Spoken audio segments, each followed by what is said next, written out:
How's everybody? My name is Adam Rodgers. It's funny, I used to do stand-up comedy, but it was really never at 9:30 in the morning, so I'm not going to try.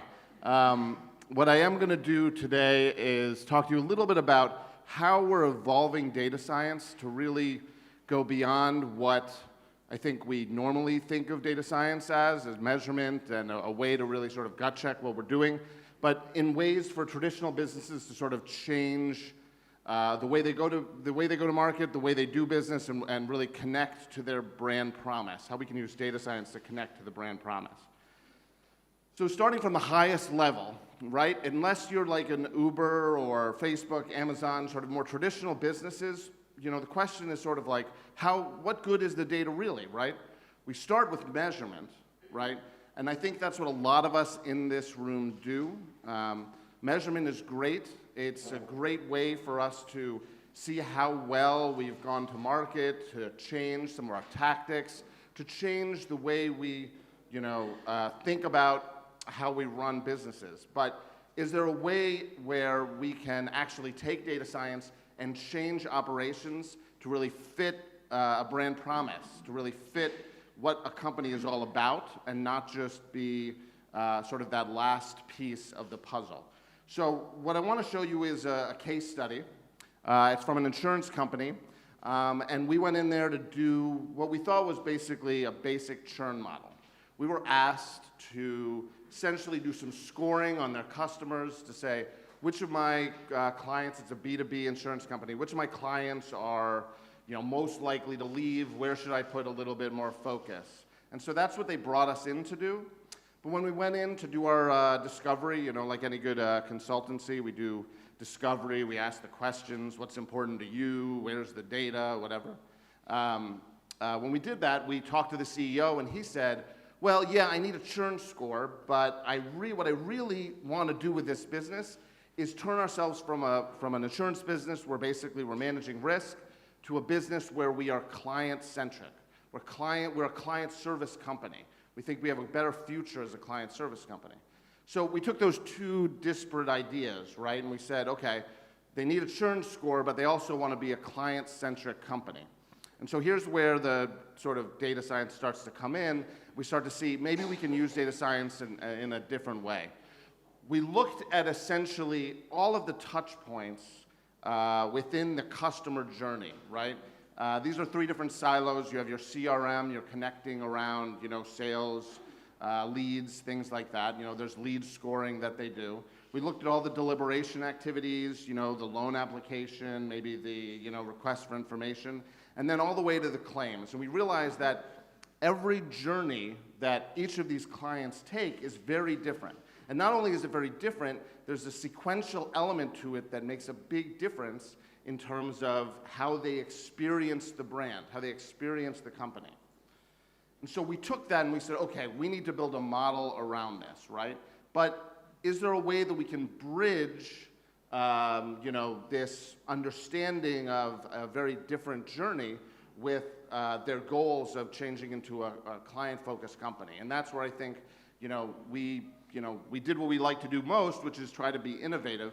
And first we said, okay, we can build a static model and we can say, I know this much about the clients. I know these events that they have, that they're seeing or that they're engaging in. I maybe know about their firm, where they're operating, and we can build a static model that just deploys a churn score.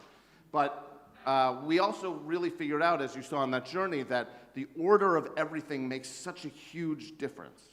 And so we really needed to build something that, was somewhat unique and innovative, and sort of think about the sequence. And that's when we sort of built a hybrid model. It's on one side we had sort of a standard neural network machine learning approach to do a churn score, but then we did a recurrent neural network model where we really incorporated time and the sequence of all of the events that each client was going through to try to sort of change the dynamic.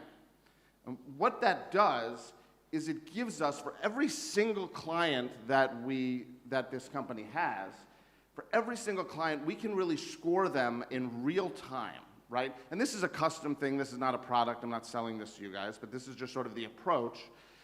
for this client, we could go and say, at any given time, you know, based on who they are, based on the events that they've gone through, based on the contact that they've had, their dissatisfaction with the firm will change. So if you look at this chart, this is just one score for one client. And as you see, maybe there are periods in time here where nothing's happening and their dissatisfaction is going to rise naturally. There are periods where the dissatisfaction is going to drop. Maybe that's because, you know, they submitted a claim, they had a good interaction. You know, we have all of these events scored. And then at some point over time, you get into this point where dissatisfaction is high, and so you need to really deal with the issue. So that's where, again, we start to see the actual bridge to changing the brand promise. Because once you can score all of those customers that way, you really can start to change operationally, and you can really start to institutionalize this. And so what these guys have done is they basically said, okay, now that we have a real-time score for every single client, we can actually break the silos within our business, change the way we do work, and actually change our resources, change what our team looks like to fit our clients. And so they started moving around resources, they started identifying and being able to score, you know, every week, who are the most risky clients, what's their size, how can I move my teams around in a way that's really makes it client-focused.